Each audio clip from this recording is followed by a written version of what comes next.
follow-up tutorial video from my basic cloth buttons and woven button class that I taught at Great Western Wear this year. Cloth buttons are present in garments throughout Western and Eastern Europe. Cloth buttons have been found to be stuffed with wool, threads, or made of self-wadded fabrics. Buttons have been found to have stone beads inside, or even a small pebble. Some cloth buttons have been found in time period and later that have embroidery. Woven buttons have been found to be made of either cloth, innards, or wooden beads. Essentially, buttons are not just functional to have to close your garments, but also to use decoratively. Though, and you can correct me if you find alternative documentation on this, please let me know in the comments below, I did not find any documentation till the 17th century where we start to see buttons used only for decoration, not just function.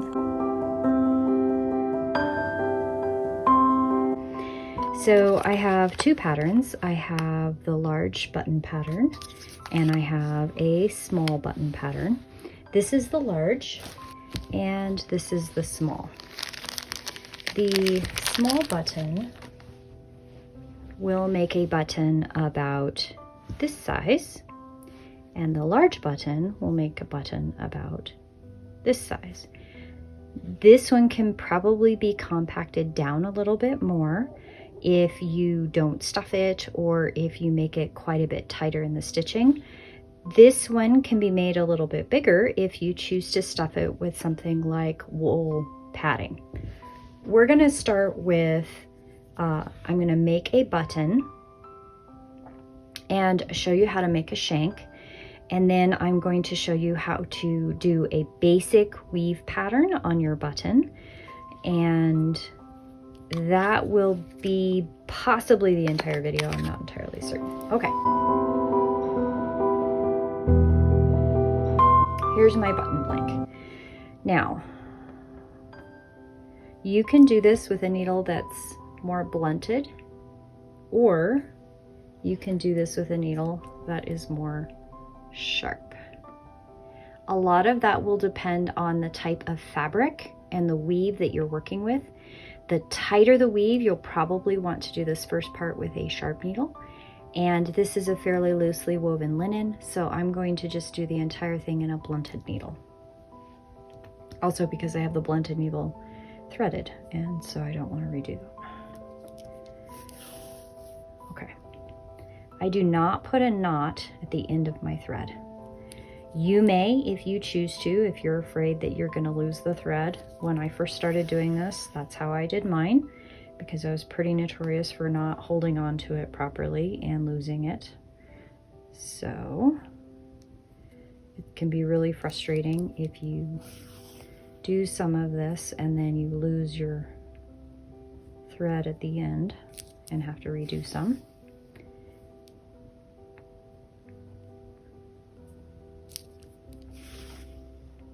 You're doing a straight stitch all the way around. It does not have to be even.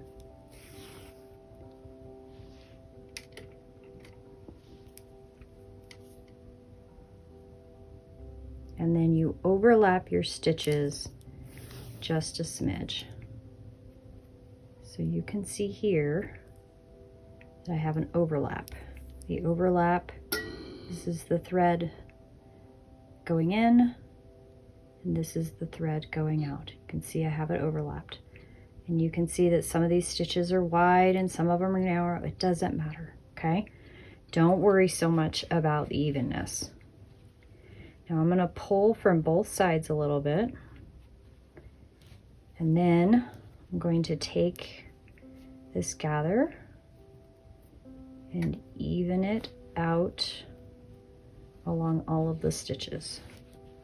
So I end up with a little bit of a cup like that. Okay, now I'm going to finger press my hem. And this is very much, you're creating an encased hem. This really just makes button making so much easier. I've done it some other ways, and this is the easiest way I found to do it. Now, linen is really easy. You can finger press it and it kind of wants to stay where you want to give it, or where you want it to stay. Now, if you're working with a slicker fabric, a polyester fabric, or maybe a cotton poly blend, sometimes they don't like to stay put. So then you can just put the iron on it, give it a little bit of steam, and there you go. You don't have to iron it. I want to reinforce, you do not have to iron your button. It entirely depends on the type of fabric you're using, and if you get frustrated with the finger press and it won't stay in that nice round shape, you can iron them. If you discover on your first button that you're having a lot of trouble with it staying where you want it, my recommendation is to make all of your buttons to this stage, iron them all at the same time, let them cool, and then go back to button making. Now, I have 2 ends here, and I like to just kind of tie a loose knot, and then I cut off that thread. Now, if you want to, you can just tuck it in the middle of your button and keep going. Okay, so I have my button at this stage. This is where the overlap is, right here. I am going to go over here, just a little further down, and I am going to start another straight stitch gather. Now these stitches I do try to keep tiny. They will affect how your button gathers together and how your gathers sew together. See, I have this little point here. I want to round that out a little bit. So I'm going to finger press it and put a stitch there to keep it rounded so it wasn't as pointy.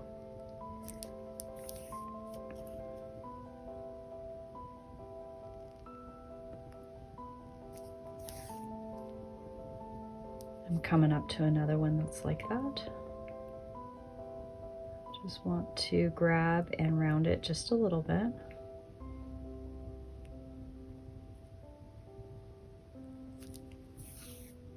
You get pretty good with just kind of holding on to it with your hands after a while. I'm not even in frame. Sorry about that, guys. Tutorials are kind of hard. You gotta set up the camera, get it just right. And I notice that I'm having a lot of shadow issues because I have my light in 2 separate areas. So if this is not the 100 best tutorial, moving on.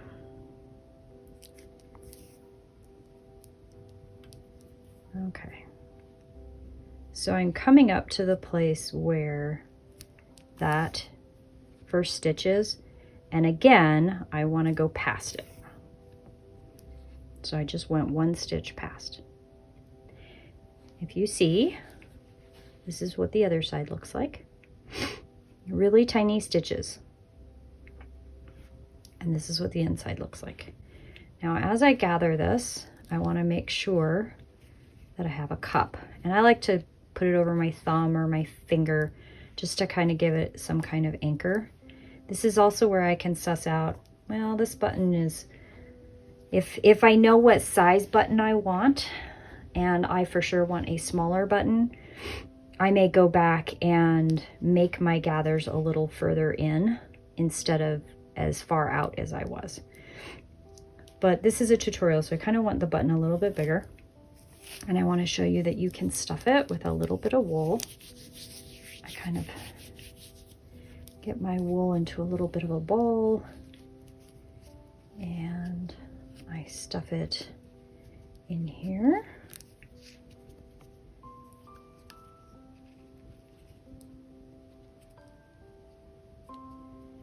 And you can always use a tool like a chopstick or a awl or whatever you want to kind of really get that cotton or that wool batting in there. This is wool, not cotton. You can use cotton batting if you want to. Okay, so now I have a bundle of wool inside a button, fabric button. And this is where my thread came out. So I want to go to the opposite side, and I like to go inside the fold. See how I did that? Inside the fold. And Astra has come to help. Okay, so I have the opposite, and now my thread naturally wants to go over here. So I'm going to go to a fold that's over on the other side and match it to a fold on the opposite side. Okay, so I have this here. I'm gonna pull this tight.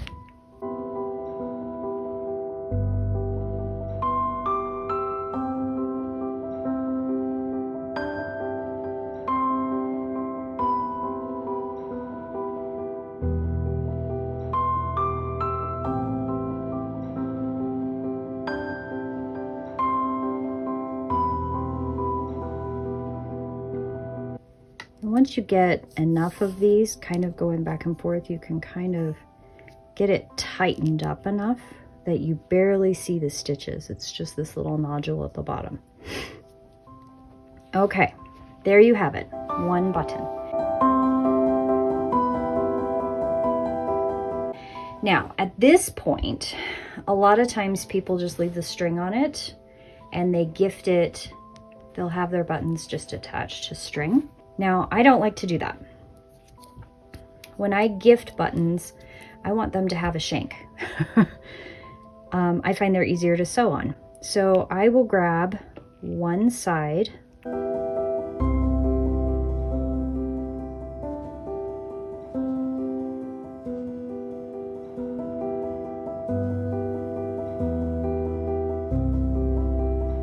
I gauge how large I want my loops to be, and I go through 3 times at about the same height-ish. Now this is where it gets tricky. You can use a tool if you want to. When I first started doing this, I used a bamboo stick because that was really easy for me to hold on to. But now I just kind of freehand it. So I hold the loops kind of all together, and then I go through all 3 loops and I do a buttonhole stitch. So I grab that thread and see how that looks. And I do that all the way around.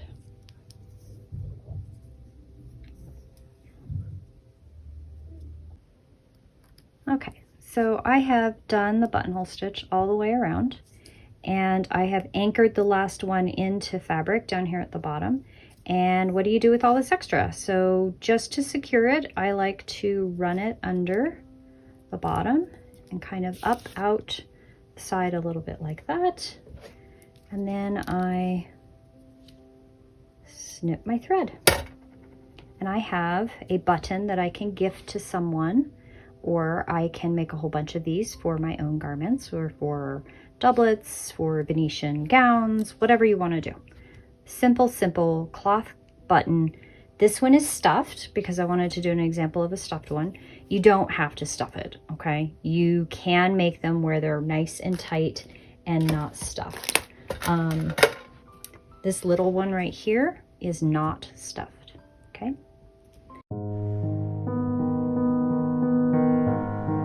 The next button that I'm going to make is going to be a cloth button.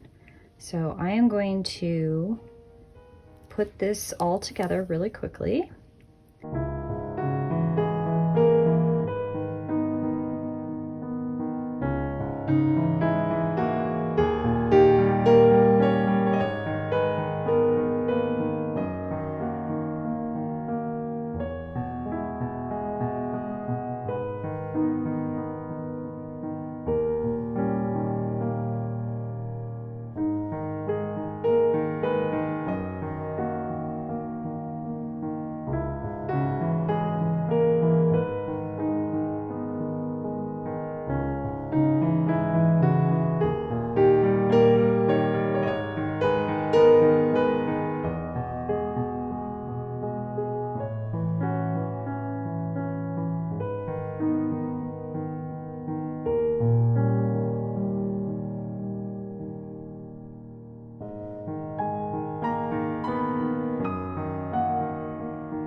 I have a cloth button, and it is stuffed with a little bit of wool. Okay, now I want to start my woven button, and the simplest woven button you can do is something like this, and I will show you how to get that really nice tip like that. I haven't seen a lot that do that, but I really like how it looks, so let me show you. So I'm going to go up through the center of the button.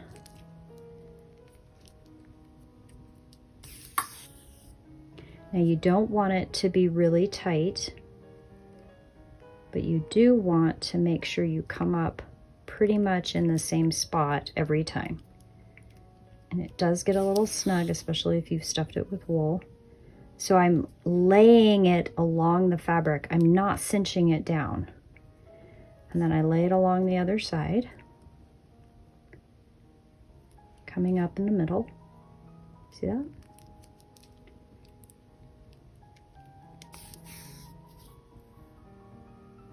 Now, sometimes you can kind of get kind of a wobbly shape, so you want to really make sure that you get that cylindrical, you don't let that go out of shape too much, or it will affect kind of the shape of your button if you're not too careful.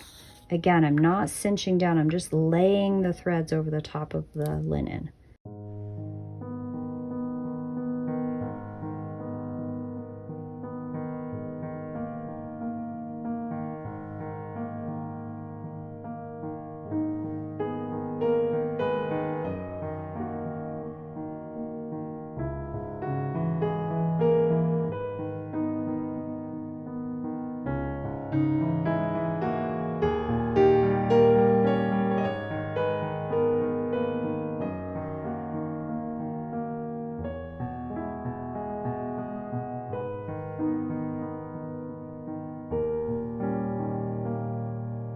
Now I like to do at least 7.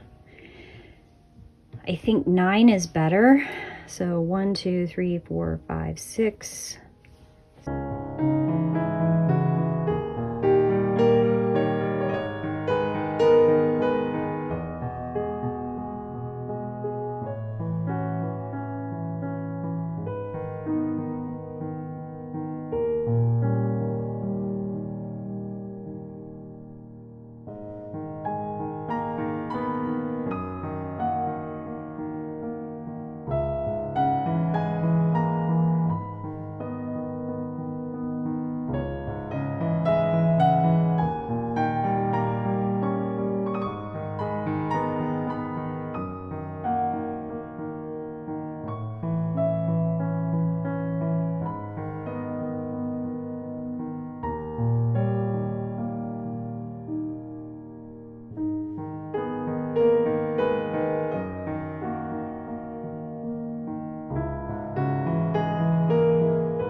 Let's just double check. 1, 2, 3, 4, 5, 6, 7, 8, 9, 10, 11. I think 11 is good. Okay, now the way I do that top piece is you come in here and you grab just the thread, not the fabric. Do you see that? And you pull the needle towards you for each of the ribs. So you grab the thread, make sure you're not grabbing fabric, and you pull it towards you.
kind of looks like there's 3, but this is just 2. Now what I'm going to do is I'm going to go over this one and under this one. I'm just going to do a basket weave over, under, over, under, over, under, and asterisk back.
Okay, so I'm kind of at the tail end of my thread.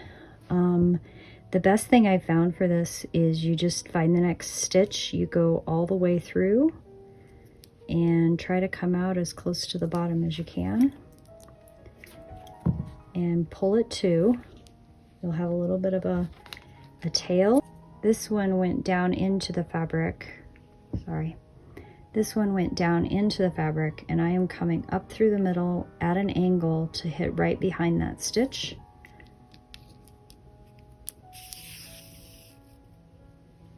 There we go. Now I am going to go under. Wow, these stitches are, I really messed this up, guys. I'm sorry.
You can do this where you have some of the fabric start to peek through, or you can do it any way you want.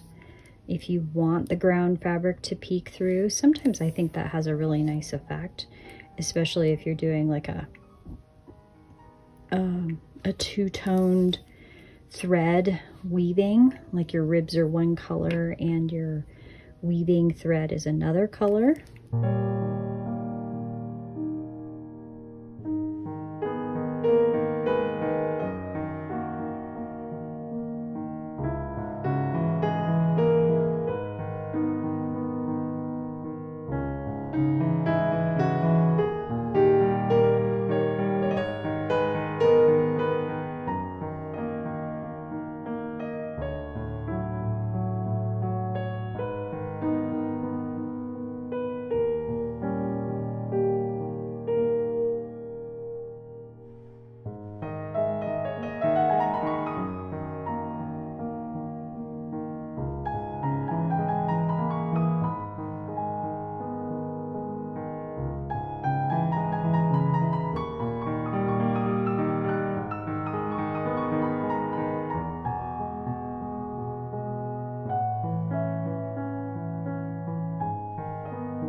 Well, I'm kind of at the bottom anyway.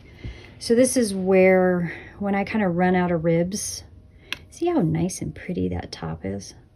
I just love how that looks, that reverse stitch and then going into the basket weave, I think just really creates a really nice design. Okay, so this then goes through the bottom. We're gonna do the shank just like we did on the other button, except I have a lot of threads stuffed in here, so I'm gonna use my pliers. And I wanna get rid of that extra little thread there. Now, everybody has a little different comfort level on what they want for their shank. I like my shanks to be, I'd say, decent size. They're not really small, but they're not also really big. And I do like to have a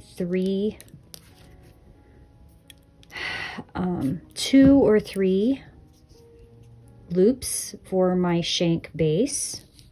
I find that that gives me a really good solid foundation.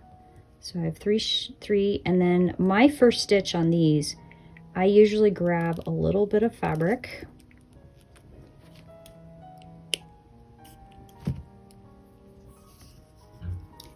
And then go through my loop for the base of my buttonhole, just like that. And then I do my buttonholes going towards me, grabbing the loop, towards me, grabbing the loop, towards me, grabbing the loop, and you're just stacking the stitches. Do you see how that works? Grabbing the loop, towards me, grabbing the loop, stack the stitch. Towards me, grabbing the loop, stacking the stitch. Towards me, grabbing the loop, stacking the stitch. Towards me, grabbing the loop, stacking the stitch. Towards me, grabbing the loop, stacking the stitch. Towards me, grabbing the loop, stacking the stitch. Towards me, grabbing the loop, stacking the stitch. And then this last one, I go through maybe 1 or 2 of either fabric or stitches. This one's through stitches and fabric. Towards me, grabbing the loop, make sure it's flat, right? You don't want a weird twisted. And then anchor it in. So it's anchored on both sides to the fabric button, and or it's really good to make sure it's at least anchored to the button. So no matter what you do with this button, you tug and pull on it, your shank doesn't come undone. That's one of the reasons I do it this way. My stitch is kind of way out here. I'm going to go back down into the button, and well, this one's not wanting to angle down into the button, and if I can, angle it up someplace over here. And if you're afraid your tie, if it's just going to look a little weird when you snip, see if you can angle it up through the middle. There we go. Now it angled up through the middle better. Because I'm going to snip this thread, and that's going to sometimes create a little bit of a fuzzy. And I don't necessarily want that sticking out the side of my button. And there I have a woven button. This is a simple woven button. I cannot stress this enough. This is simple cloth covered woven button. Now you've seen some that they have where the shank, you know, the shafts show, and I'm going to show you that stitch next.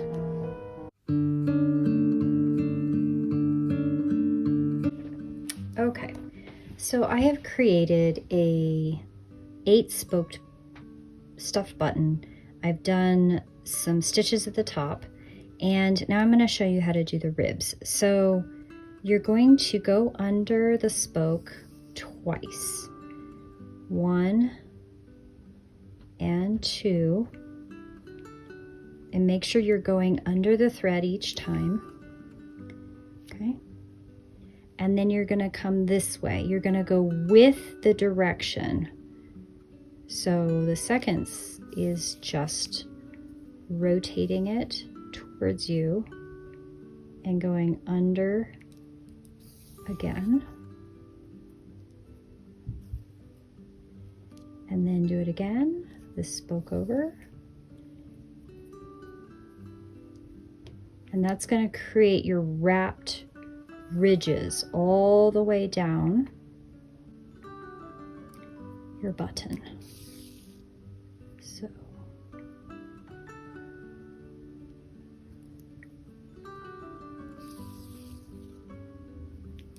see, it's going to create this ridge.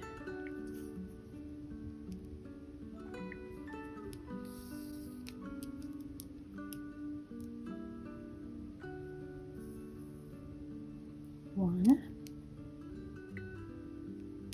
and two, right? One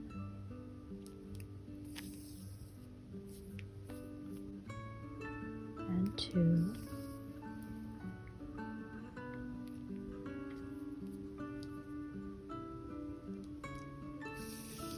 one and two.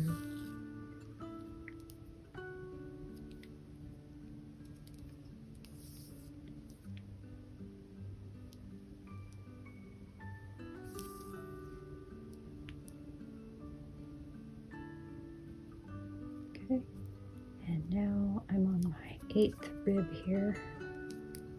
One. Make sure you're going under. Okay, and now I'm going to do that all the way around. I'll do a couple of these. You can listen to music when I'm doing this.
So I went out of frame for a while. I apologize.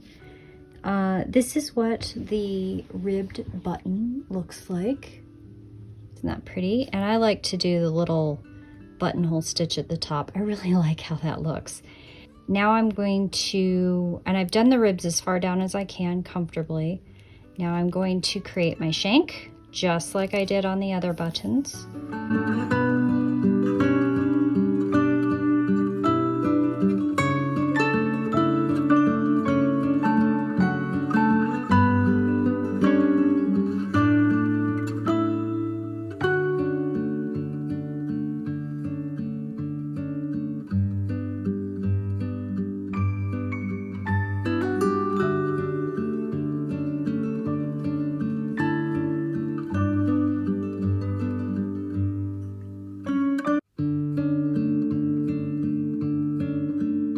Something that you can also do with these that's really cool is you can use a bead to decorate the tip. And the way you do that is you go up through the middle, you find the center of your button.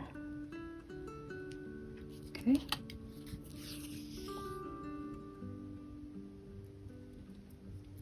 And I go up and through maybe 2 times just to anchor it in.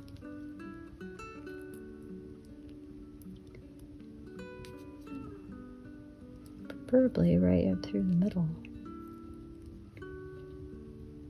Sometimes it takes a few stitches. There we go, that's the middle. Okay, now I'm going to take a bead.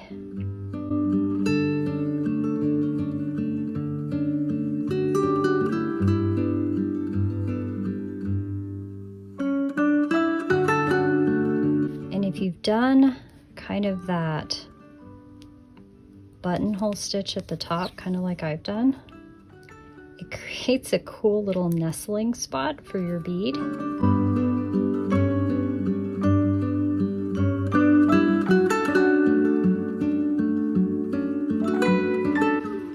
I've got a nice decorated bead tipped button.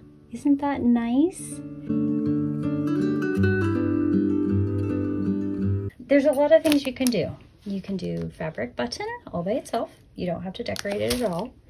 You can do a basket weave button, and then you can do a ribbed button. And maybe in the future, I will do some of the other woven buttons that are found in some of the Persian or Turkish stuff. Let me know in comments if that's something that you'd be interested in. But here you go. Here are some buttons. Now you can use wooden beads as a base for your buttons. They come out sometimes a little differently. I like to do mine that have a little tip like that and are basket woven. And you can do a couple different kinds of basket weave. So you can see this one's an over under, and then these are all the same at the bottom. You can do variegated color. Those are always a little bit of fun. Alternating, so this is a blue base, blue ribs, and then yellow, and then this one is yellow with blue, and they're a set actually. You can also do metallic threads. So I did a cotton ribs with metallic, and these are basket weave. You can do them where they're kind of all together at the tip like that, so at the tip. And then I have a couple others that are a little different where I've done more of a buttonhole stitch at the top and then woven around the bottom. There are so many variations of buttons that you can do. I can't even begin to expound upon how restful and how meditative this is. I go through phases where I make lots and lots of buttons, and then I go through a phase where I don't make any at all, and I use ready-made buttons. A lot of it depends on kind of what I'm going for, what my mood is, and what the overall effect of the garment is. So I encourage you to make all of the buttons and have lots of fun.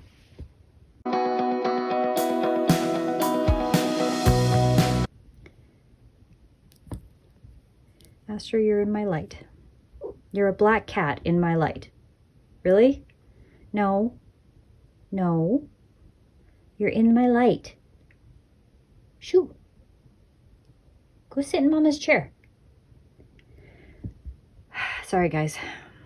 You're okay. That's okay. You can sit there. Really? Apparently, she did not want to go somewhere else. Hold on a second, guys. Oh, over here. There you go. So I pulled it to the opposite. Wow, I'm having trouble today.